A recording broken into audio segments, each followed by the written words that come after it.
उसको भजो, उसको स्मरण जप लो। शिव महापुराण की कथा कहती है, मेरे बाबा को, मेरे भोलेनाथ जी को जो तुम्हारे पास में है वो दीजिए।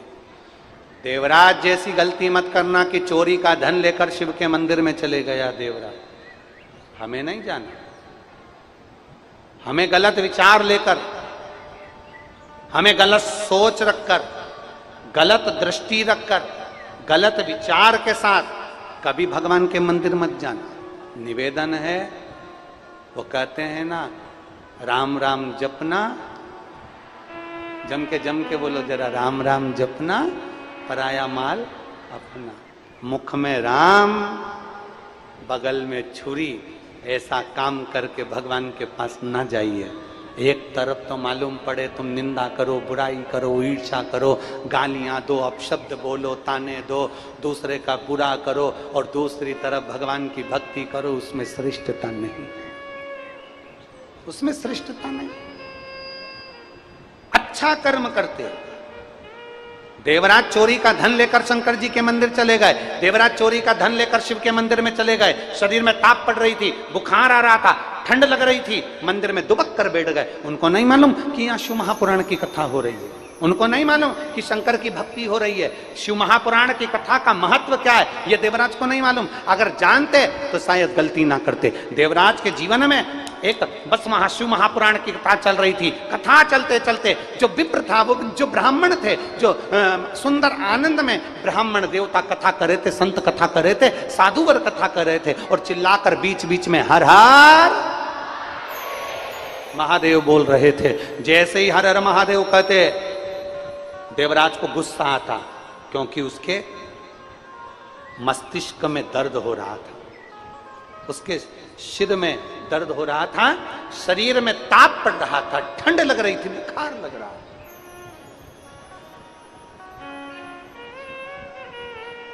क्रोध करने लगा।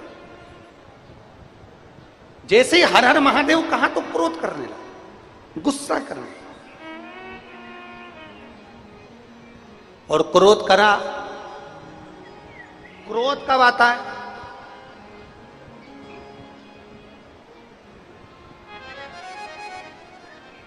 व्यक्ति निंदा कब करता है?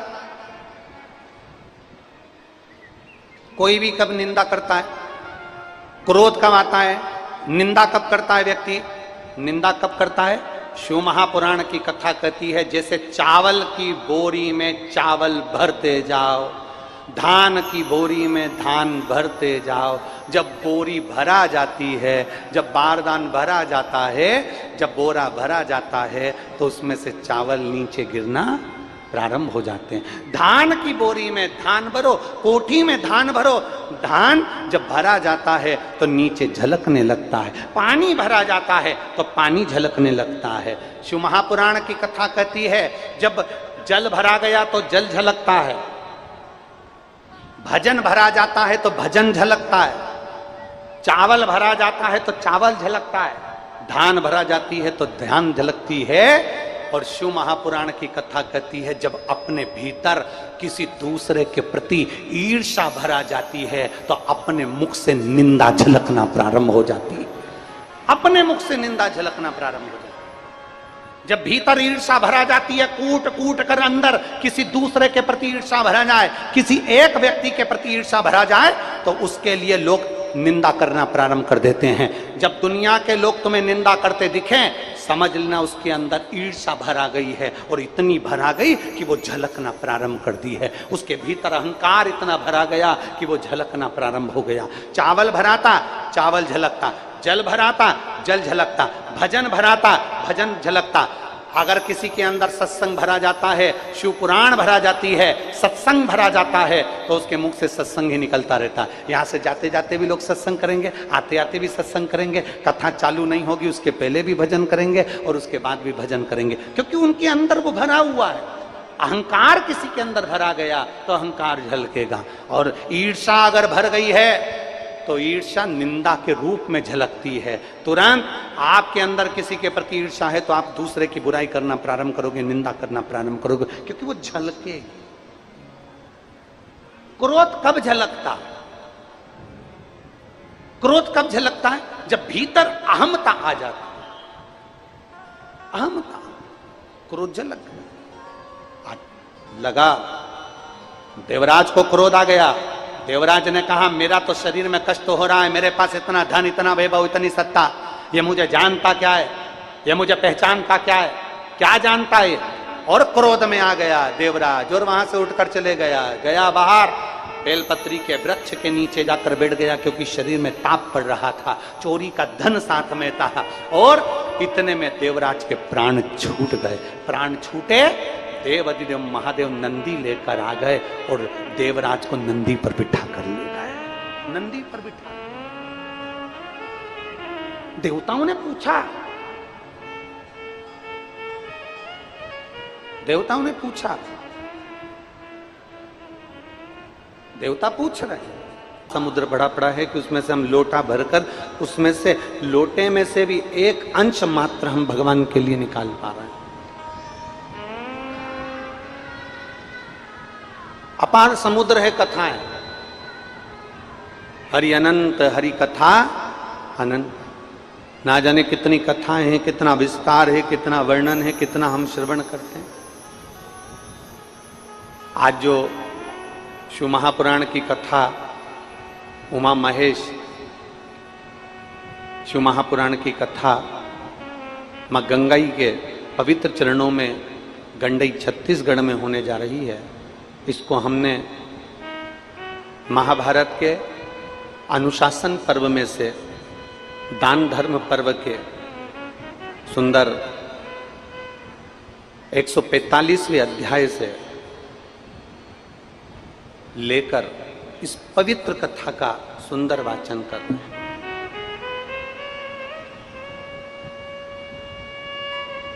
महाभारत के अनुशासन पर्व में जो दान धर्म पर्व है, उस पर्व के सुंदर 145वें अध्याय में से उमा महेश का ये पवित्र चरित्र लिया गया, उनका संवाद लिया गया।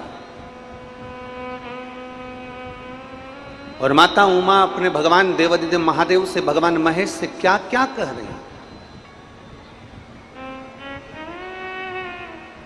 संसार सागर में जन्मे हुए मनुष्य का उद्धार कैसे हो,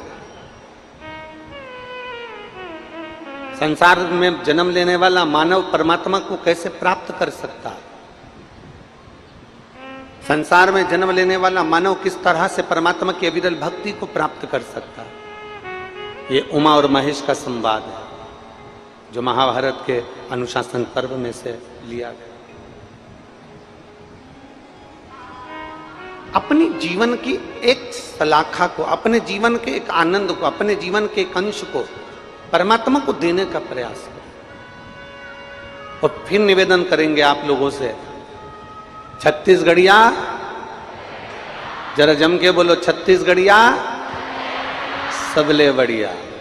मेरा ये धान का कटोरा छत्तीसगढ़, छत्तीसगढ़िया महतारी, जिसकी पवित्र गोद, और उसमें बैठकर आप और हम पवित्र कथा का रसपान कर रहे हैं।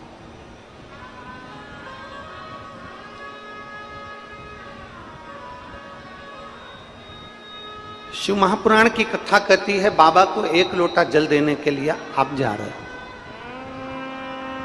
भगवान शंकर को आप एक लोटा जल देने के लिए जा रहे हो। आप शिव जी को जल देने जा रहे हो, तो आप लोगों ने, संसार के प्रत्येक शिव भक्तों ने, भगवान शंकर के अविरल भक्तों ने भगवान शिव को क्या दिया? कोई कहता है कि हमने भगवान शंकर को एक लोटा जल चढ़ाया, कोई कहता है हमने बेलपत्र चढ़ाई, कोई कहता है कि हमने धतूरा चढ़ाया, कोई कहता है हमने चंदन चढ़ाया, कोई कहता है हमने ये चढ़ाया, हमने वो चढ़ाया।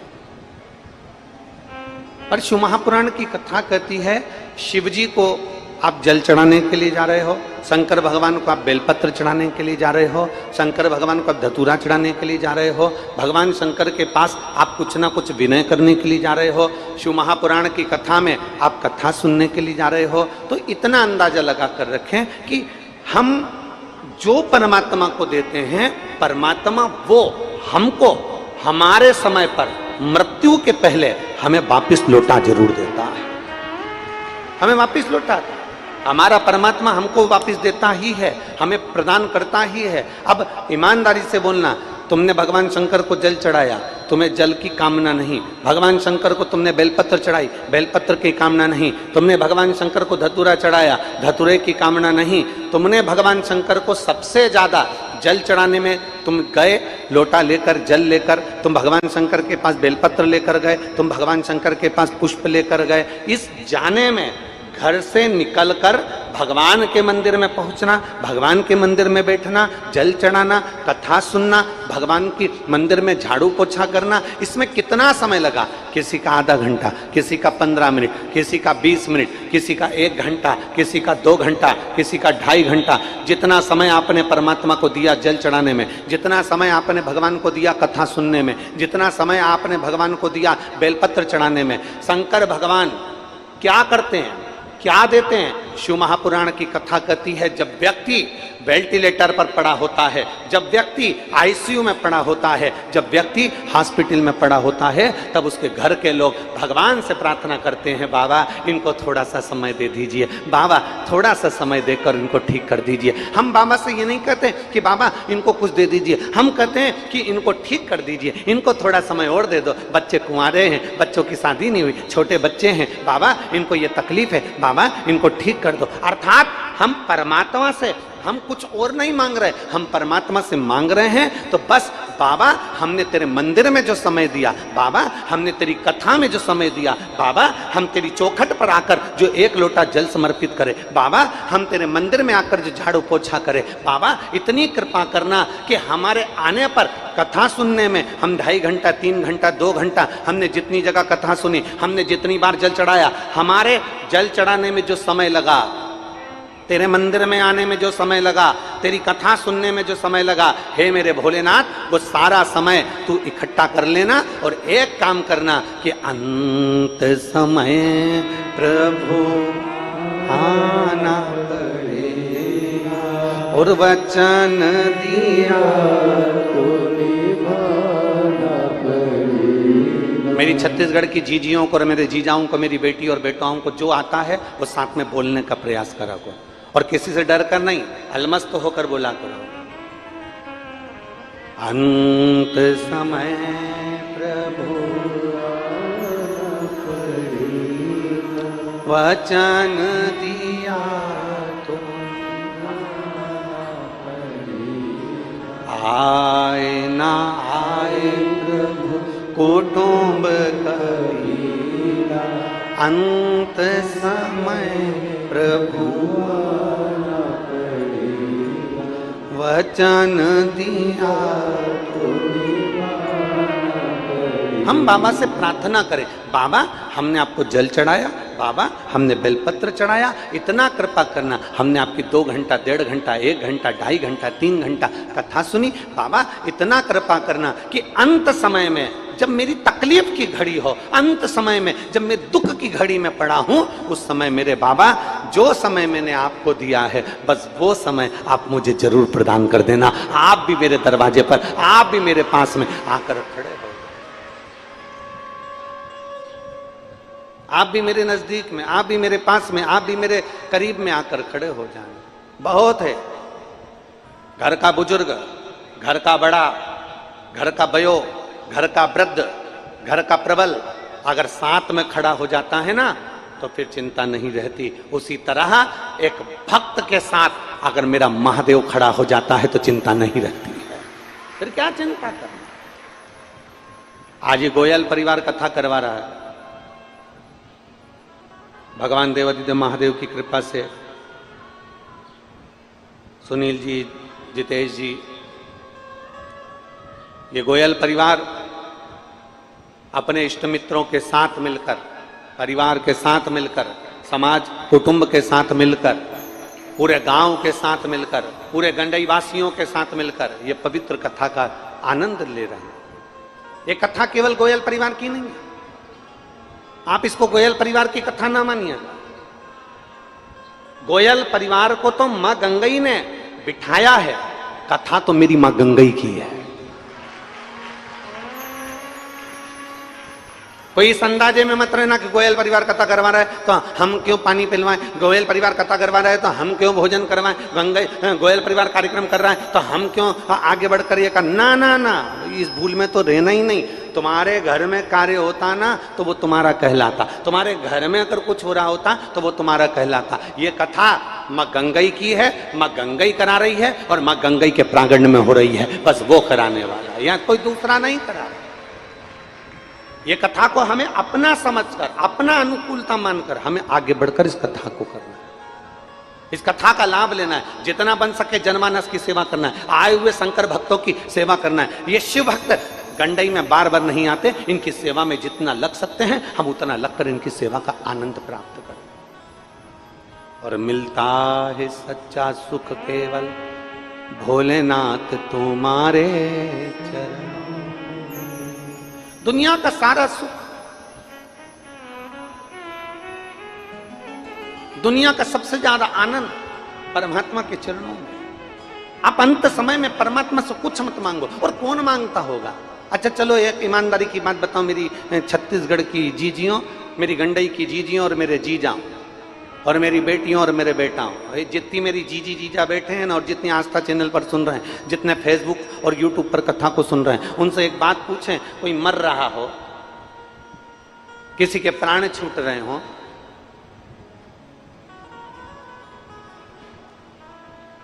और उससे पूछा जाए तुझे 2 सोने के हार बनवा दूं,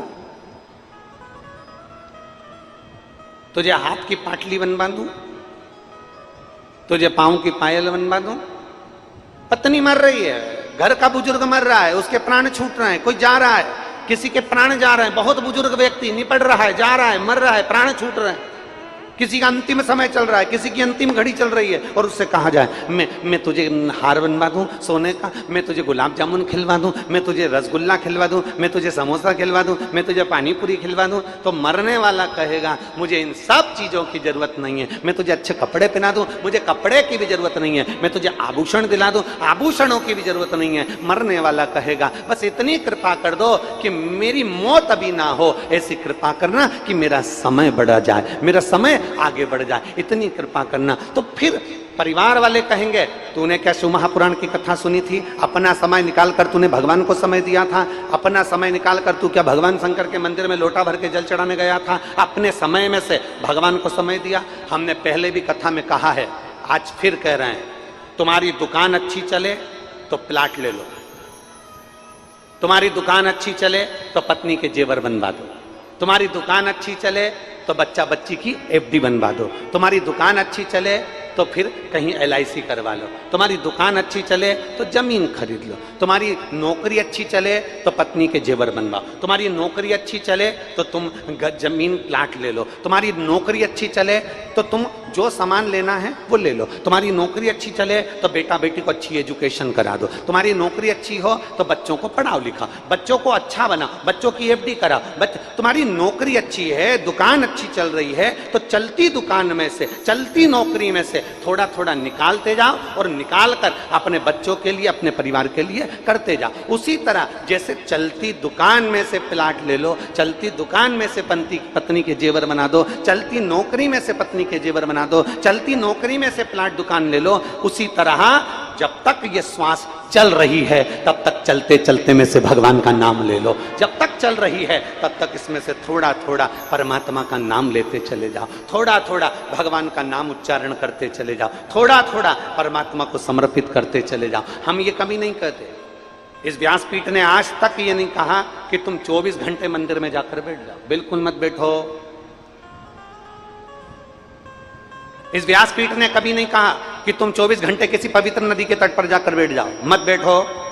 यह व्यासपीठ हमेशा कहती आई है, तुलसी बाबा का चरित्र कहता है, आधी में पुनी आप तो बहुत ज्यादा नहीं, थोड़ा सा भी अगर मेरे बाबा को दोगे ना, थोड़ा सा समय भी अगर मेरे परमात्मा को दोगे ना, तो मेरा भोलेनाथ तो काल अधिपति है, महाकाल राजा है, वो तुम्हारे काल को टालकर तुम्हारे पास आकर खड़ा हो जाएगा। वो काल अधिपति है। अकाल मृत्यु वो मरे जो काम करे चंडाल का, और काल उसका क्या बिगाड़े जो भक्त हो महा। बोल बम का नारा है। आवाज कम आ रही है, जरा जम के बोलोगे तो कल्याण तुम्हारा है। बोल बम का नारा है, सारी समस्या का हल। कोई लेट बनता है, कोई जल्दी बनता है, शिव को जल चढ़ाने वाला एक दिन सेठ जरूर बनता है। शंकर को अगर जल चढ़ा रहे हो, उसकी स्तुति कर रहे हो, उसका गुणगान कर रहे हो, उसका स्मरण कर रहे हो, तो वो तुम्हारे लिए हर पल, हर घड़ी, हर क्षण खड़ा। और अंत समय, ऐ दीनानाथ तुम चुप हो, मेरी जीजियां और जीजा जितने बैठे हैं सब बोलेंगे अंत समय आना वचन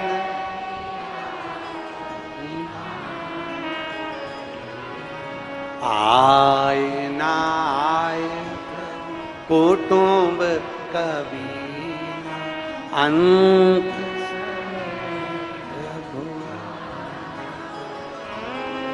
वचन दिया तो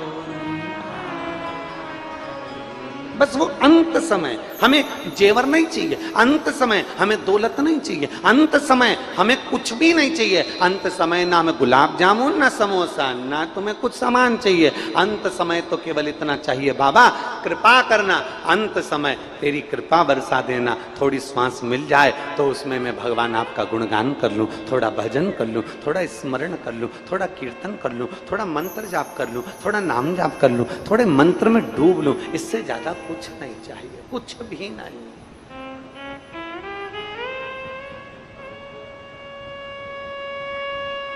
हम उसको पाने का प्रयास करें, हम उसको प्राप्त करने का प्रयास करें। और देखो शिव महापुराण कर रही है, भगवान शंकर की कथा कर रही है, शिव महापुराण वर्णन कर रही है। देवराज नाम का ब्राह्मण, जिसको यह भी नहीं मालूम कि मंदिर में कैसे जाना चाहिए, देवराज नाम का ब्राह्मण जिसको यह भी नहीं मालूम कि मंदिर में कैसे पहुंचना चाहिए।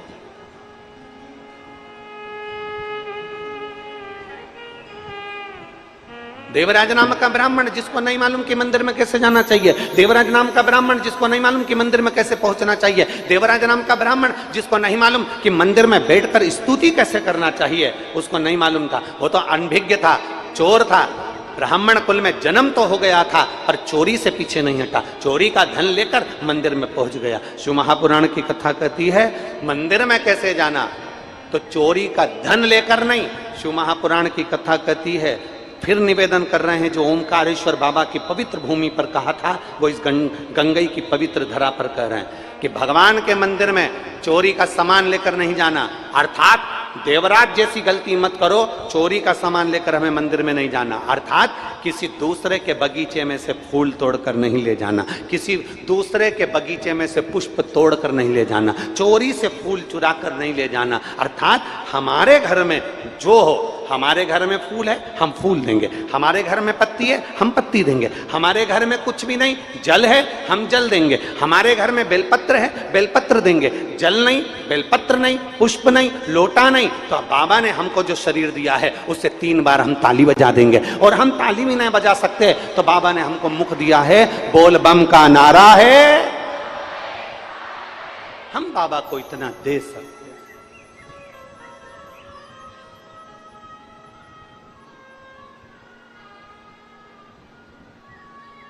हम बाबा को प्रणाम कर लें,